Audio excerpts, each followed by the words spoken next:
What is up, everybody? I am back. I know it's been a while. Life gets in the way. I don't really just want to make a video to make a video and talk about news and Arcade 1-Up Golden TXL. I'll leave that to the Shilly Willies. What I want to do is just do videos that I like and videos that I'm passionate about. And today I have one. And it involves the retro shooter Pandora's box. Because a few months ago, I made a video talking about a future update that was coming. And it's here. We finally got the new update, which adds a bunch of new Laserdisc games, as well as Revolution X with Aerosmith. Woo! The update came out a couple days ago. There were some kinks with it. The update process is not as smooth as the Facebook page kind of alludes. There's a lot of stuff going on with the Facebook page. It's hard to find the exact tutorial. That's why I want to make this quick video and show you how to get the Laserdisc games and, more importantly, Revolution X on your retro shooter Pandora's box. So let's get my ugly mug out of here. Let's go see how to get your retro shooter updated to the latest firmware. Okay, so the first step in getting your console ready for the new Laserdisc games is to do an update. So what you want to do is turn on your retro shooter and plug in an Ethernet cable to the back of your console. That will prompt one update to get pushed through. Follow the settings that come on the screen, and what you will eventually do is get to a point where you have to update. And here's the first update, 3.3.34.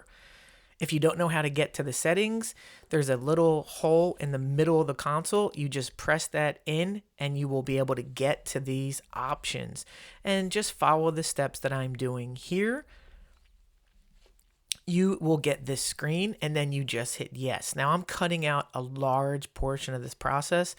This first update, I believe, took 6 minutes to 7 minutes, but I'm just going to show the result of the update. So it will restart 3 times or so for the first update, and then it'll load up. And now, as you noticed, update 2 will be coming. So this is when you turn it on.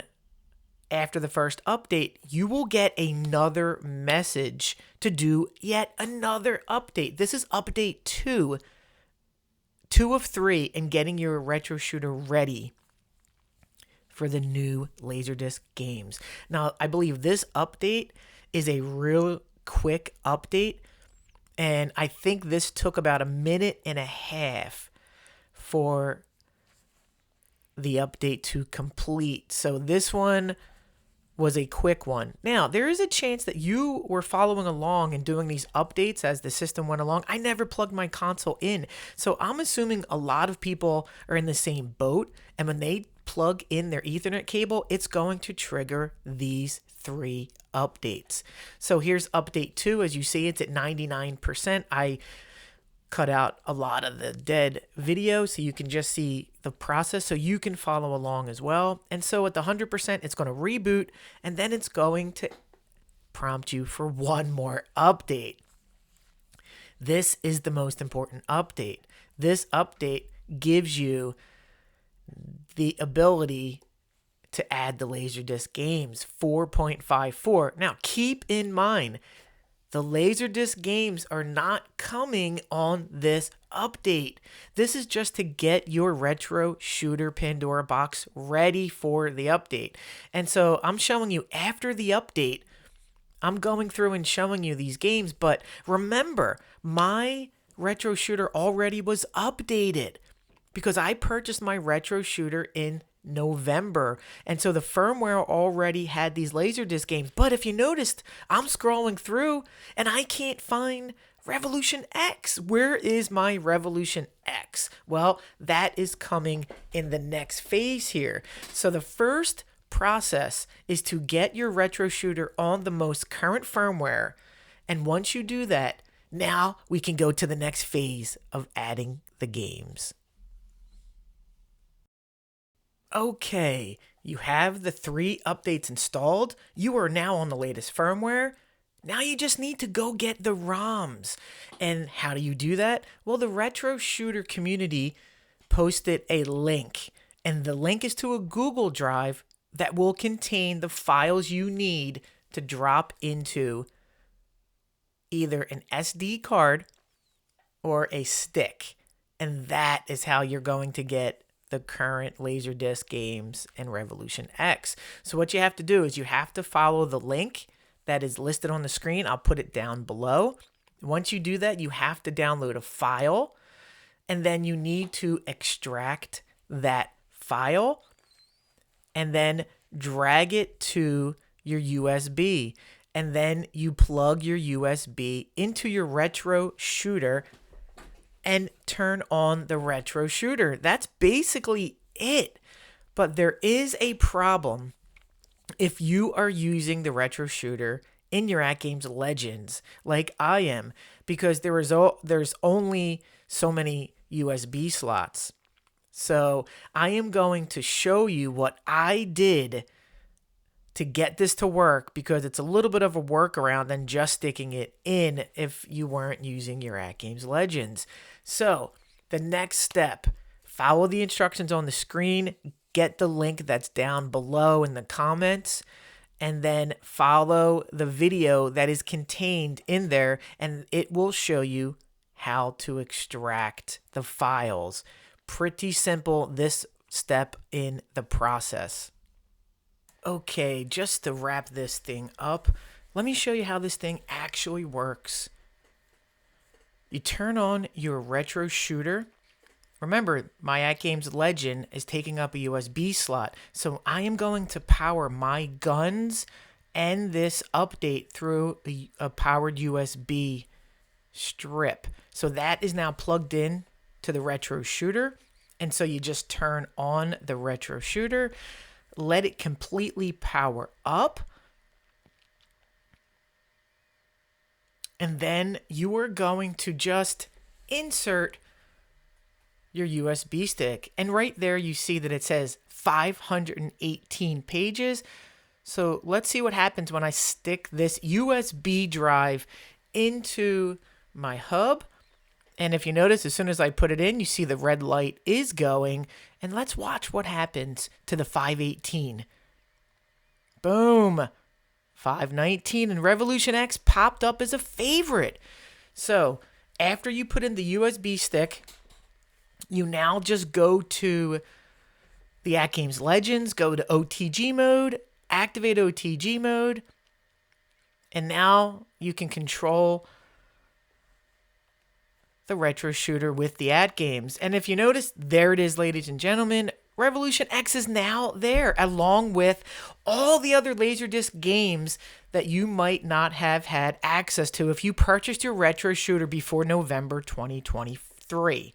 So let's just pop this up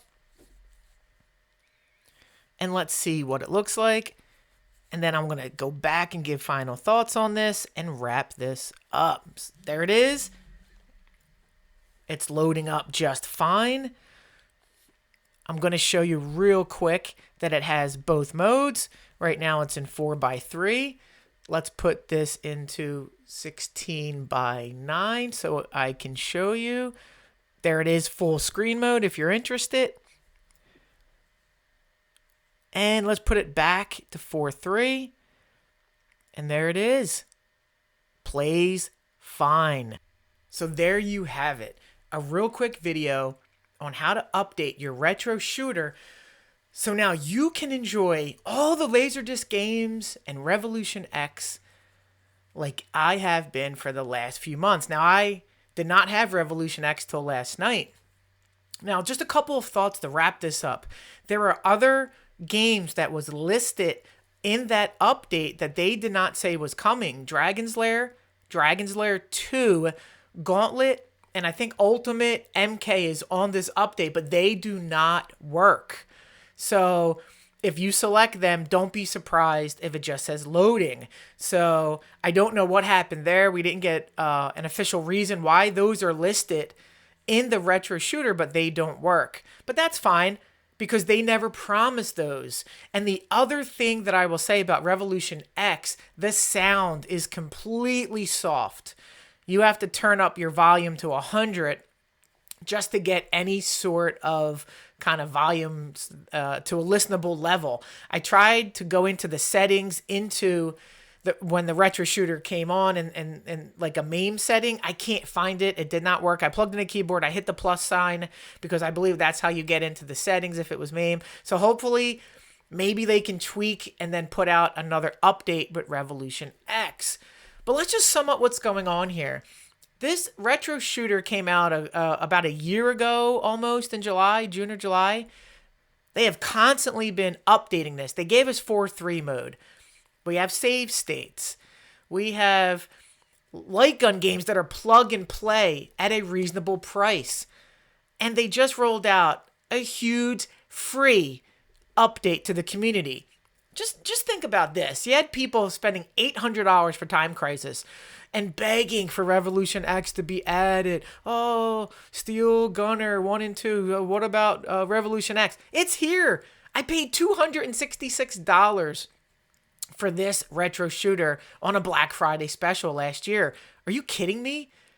For a basic entry, plug and play, with no fuss, no muss, how can anyone complain? How can anyone spend $800 for Time Crisis and get 4 games? And now I have, 120 something shooting games for $260. It just boggles the mind how these guys constantly improving this product. Big thumbs up to the retro shooter people, whoever they are. I'm loving it. If you want to see some Revolution X gameplay, let me know. It plays exactly like you remember. It is a wacky game. I'm loving it. I didn't get through it last night. I was just playing around trying to get everything hooked up and trying to fix the sound. But I'm telling you, don't sleep on the retro shooter. If it goes on sale, if you can get this thing for $3 or less with shipping, come on. It's a no-brainer. And with the buy stuff, you can now put it in your Legends. You can put it in your T2. I believe you can put it in your Time Crisis. If you want to spend another $400 or $500, they have a deck that'll just go right on top of it. It's amazing. Thank you, Retro Shooter. Thank you, Buy Stuff, for making the integration mod. And thank you to everybody who stopped by to watch this quick video about the Retro Shooter update. Any questions, put them down below. I'm sure there are some shortcuts to the update. I'm still going to explore maybe just dragging the update file and putting it directly on the SD card that's in the shooter. That way I won't need the USB. But I just wanted to do, a quick update to get it in, see if it worked. I will clean up the wires that are hiding down below. I'll make this thing look real nice. I hope you found this video helpful. Drop a comment below. Have a good day. And I will see everybody, hopefully sooner than later, with another video. Talk to you later.